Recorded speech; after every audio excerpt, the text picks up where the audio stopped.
So it's me, Bromo Raman, with CFAT FM, and I'm back here in the floor of Toronto Comicon. I have the enormous privilege of speaking to Mallory Low. Oh, stop it. Stop it. Thank you for accepting this interview. Of course. I'm so honored. Thank you for having me. Yeah, it's nice to meet you, especially because we don't often get to meet the people we listen to in video games who play like big roles as voice actresses, and that's actually where I wanted to start. Yeah. The way that I discovered you was Madam M in FF7 remake and rebirth. Yes. So maybe we can get started with that. How did you end up getting that role, and what was your experience playing in FF7? Oh my gosh. Well, first off, it was a privilege to be in Final Fantasy VII Remake and Rebirth. I mean, I don't know if you guys know, but this was my first ever video game that I ever voiced in. And to have it be Final Fantasy VII Remake, what? It's crazy, right? To be in the Final Fantasy community. So how I ended up getting an audition for it through my agency. I auditioned, and normally as actors, we kind of do our auditions, send it into the white void, and then we never hear back, right? But then I heard back. I ended up booking the role, and it was under a code name at that time. I don't remember what the code name was, but what I do remember is the first time going into the studio, I just walked in, met the producers, the writer, and all of a sudden, I look up on the monitor in the booth, and it's a huge picture of Cloud. Huge picture of Cloud. And I remember looking at the picture, gasping, and then looking at the producers and them going, shh. Mum's the word, zip it, right? So it definitely was a fantastic experience being Madam M. I, in the booth, it was very fun because my job kind of was to make people feel a little bit uncomfortable, with those massage scenes, and in which I think I did. You did your job. I think people will approve. I think I did my job very well, actually. But yeah, it was a wonderful experience, and that's kind of how it happened. So you had since then more than one video game role. You've also had roles in the Horizon franchise. Yes. What about there? Was it always also through an audition? I'm always curious to ask this to voice actors because sometimes voice actors they tell me that they audition for roles, and one of the funniest things that when voice actors like to tell me is that, oh yeah, the biggest role I had in my life, I never had to audition for it. It was someone who talked to someone who referred me to someone else and said that, oh yeah, she would be very good for this role. It's always kind of who you know, right? Who you know. Networking. Right, it's networking. It's about always making contacts and networking, as you say. But I also do think that if you put good work out there, people are going to remember and they're going to refer you to other projects. And I truly believe in that. If you continue to work hard and you're kind and you treat people with respect and you have good work ethic, I think it brings more work to you. Absolutely. But yeah, usually it's auditions, right? We do them in our booth or in our closet. That's kind of like a booth in our clothes, right? And then we just send it off and then we hear something or we don't, But luckily, yeah, it has been a great career so far with voiceover. Now let's move on to your early career. And before the interview, we were talking about this show you play on that was produced by Whoopi Goldberg, and it's a Nickelodeon That's right. show. That's right. I was a Nick kid, guys. I actually that was my first start. Actually, when I was younger, I booked a series regular on the show called Just for Kicks, executive produced by Whoopi Goldberg. Jessica Williams was starring in it as well with me. Katya Pevic, Francesco Catalano, and it was a show about soccer. Just for Kicks, right? Did we know how to play? No, none of us knew how to play soccer, right? So we got to have a little crash course of soccer beforehand, and then, yeah, we shot a full season. So yeah, that was where I got my start. How was that moment, because it is produced by I mentioned Whoopi Goldberg, Yes. and Whoopi Goldberg is this legendary actress. Yes, it was amazing. I remember us going to the Kids' Choice Awards, and I remember she was standing next to us, and we were taking photos and photo ops on the carpet, and it felt so surreal to just stand right next to her, my hand in her arm, and just standing there with her. I'm like, I'm with freaking Whoopi Goldberg right here. but it was a wonderful experience, you know. Yeah, And after that, I mentioned that you were in The Chair with Sandra Oh, the chair. which is a Netflix series, if I'm not mistaken. Yes, yes. So, how was it like working with Netflix in general and the whole like shebang of The Yeah, Chair? love Netflix. Netflix, you are my fam. I've worked a lot with Netflix, but that show kind of changed my life, and I'll say it. Really? Yeah, and the reason why is because I really loved my character Lila. Mm-hmm. You know, and to actually work with people like Sandra Oh was in it. We Yep. also have Amanda Peet. I don't know if you guys know Amanda Peet, but she's amazing. She executive produced the show. We also have Jay Duplass was in it. Mm-hmm. So it was a star-studded cast, and to be amongst these legends, oh my gosh, it was just such a blessing. And we shot in Pittsburgh for this was actually during COVID. We shot in Pittsburgh, and we shot a full season. It was a great time. I actually have a little funny story. Yeah, go ahead. Quick little funny story for you guys. It could be long too. Okay, it could be long too. I don't know. We'll see how long it is. But that was my first private jet experience, Holy shit. first PJ experience. I'll tell you why. Uh, so I ended up wrapping the show, came home.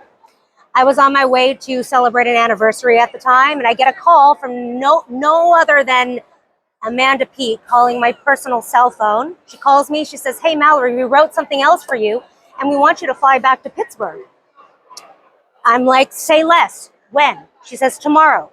And because of COVID, right, and everything that was happening, I got to fly on a private jet with Amanda Peet back to Pittsburgh and shoot a whole another thing that was written for me. And I rapped twice. That was my second time rapping the show. Kind of like a bit off the beaten path, but like, what was the experience flying in a private jet? It was like no other, to be honest. I felt like a complete nerd because I was going on this airplane, didn't have to go through security or anything. And then literally, I walk on this airplane and there's all these seats and couches and everything around. Everything is just so shiny and beautiful.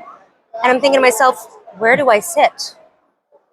Do I sit in the chair? Do I sit in the couch? I even went into the bathroom and took some photos and video because why not? It's a private jet experience, right? It's an experience I will never forget. And I mean, 99.99% of the world has never flown on a private jet. So a lot of the Yes. perception we have of what a private jet is like from movies and from like sort of this distance. But you actually experienced it. How close is it to the depiction we have in the movies? It is just like that. Literally just like that. It's just like the movies. It's fancy, and you kind of don't want to touch anything because you don't want to get it dirty because it's all nice and clean and polished, and there's no dust anywhere. It's exactly like the movies. Exactly. So now we get to the sort of your just career as an actor and voice actress in general as well. Yeah, I mentioned before the interview that one of the other actors that I really enjoyed interviewing, because he's a Montreal local, Alessandro Giuliani, episode is out by the way. He told me that there are particular challenges to being both a live action and a voice actor, because for example voice only actors like I think it was Brian Drummond, he told me that it's not about how you look but just how you sound, but and for live action actors it's a lot more about just how your look is like much more prominent. So Yes. what are some particular challenges you faced or some particularities just in general about being both a live action and a voice actor? Great question. I like to look at it as yeah. I mean, there are some challenges and there's differences between the both. I mean, I will say the only one similarity is it's about the acting, right? With voiceover acting, we think, oh, it's about how you sound and it's just a voice. Yes, and it's also about how you can utilize that voice with your acting, right? The choices you make, the backstory, etc. What I found, and I love doing both. What I found with live action, yes, it's really about how you look, right? The minute you walk into an audition room, you're going to get a sense of your energy, what you look like, and sometimes whether you book the role or not, you don't really have any control over it. Sorry, I don't have blonde hair. Sorry, my hair is not this short. too bad, right? So there's a lot of other things in play. Now with voice acting, what I loved and what I found was all that can get stripped away, and it's about the acting and how you sound. And really, I found it a little bit freeing in a sense, where I can kind of take a little bit of risks here and there. Like, hey, I'm gonna sound like a 10-year-old boy if I want to, right? And I don't have to be a 10-year-old boy, right? So it's the creative ideas, and everything is endless with voiceover. That's actually something that I really it's just this like quirk that I really like. It's that like so many anime young boy characters are played by female voice actresses. Well, do you know why? Do you know why? And this is what I've heard, is because when young boys go through puberty, their voice changes, right? So why not just hire a woman that can kind of play that for the rest of their life, right? For the rest of the season. Does that make sense, right? Why not? I mean, like, Naruto's voice actress is a woman. Ash Ketchum's actress is a woman. Is there a particular character that like you would like to be casted as, and you look at and you're like, oh man, like if I could, or not even a character in particular, but like a franchise or a game or a TV show that it's like your dream to be in?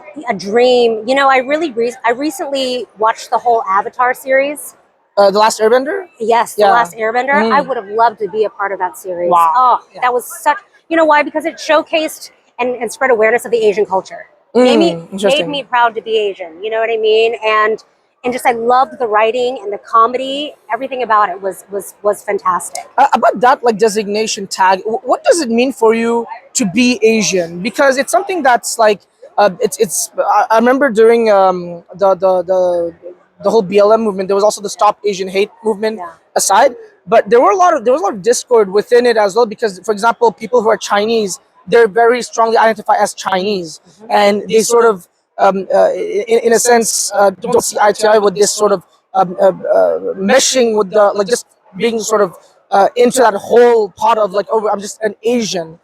For you personally, like as I'm not asking you to be like the spokesperson of the Empress of Asian people. I'm not. But like for you personally, what does it mean to be Asian? Well, for me, I'm mixed. So I'm mixed Chinese, Japanese, Filipino, and Hawaiian. Oh, wow. I'm like almost all the Asians. It depends. It depends on what restaurant I'm in. But for me, what it means to be Asian is, to see myself represented on the screen. I never saw that growing up. Never saw that. And it just means that we're out there, and it means that, I feel like every ethnicity and race needs to be celebrated. And I think it's time for, the Asian community to be celebrated as well. You have the crazy rich Asians, you have all this stuff coming out, and it's showcasing the different types of Asia, right? I'm curious about what your take is on I wouldn't say it's even a debate. It's more like this issue that's been brought up about authentic casting. It's something that's been brought up notably by Song Won Cho, who's known as Pro ZD. And it sort of goes like this, like the prompt that he was talking about. The fact he's been for a long time a very big advocate of what we call authentic casting, meaning that a character of a certain origin should be casted by a voice actor of like a similar origin or some such.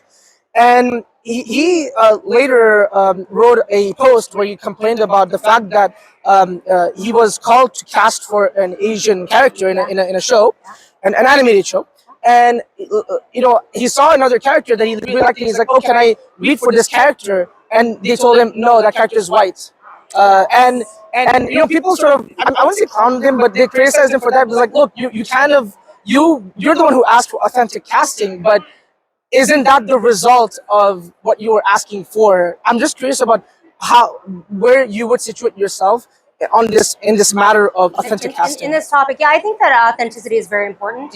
I mean, let's think of it this way: if I wanted to play a certain ethnicity or Asian type, and I'm not that, how can I resonate with the character? If I'm not a certain, if I'm not Korean, maybe, and there's Korean language in the script, I won't be able to play it because I can't understand it. So I do think that authenticity is very important. with certain roles. It's I do, absolutely. Yeah. How do you balance that with sort of the idea that like you sort of end up being typecast as like the I remember I talked to Francois about this, Francois Cho, and he said that As well. he said that like he sort of like in his very long acting career, and I had an almost hour-long interview with him, he sort of resented the idea of being typecast as like the Asian. Do you understand? Yeah. What do you think about that? You know, Actually? Francois and I actually worked together on a on an HBO pilot called Effed Up. I'm not going to say the word, but you know what I'm talking Yeah, about. I saw it on his filmography. Yes. He actually played my dad. Interestingly enough. But how do I feel about that? I I think that, you know, we have to think of ourselves as people, and there are, and you know, my voice is going to be very different from every other person's voice. And but us as actors, we're trying to find roles that fit us, you know, authentically, that showcase all these different voices. And we're not just the nerdy Asian. We're not just the nerdy accountant, the sidekick. Not anymore, people. Okay, we're gonna take over the world. You know what I'm saying?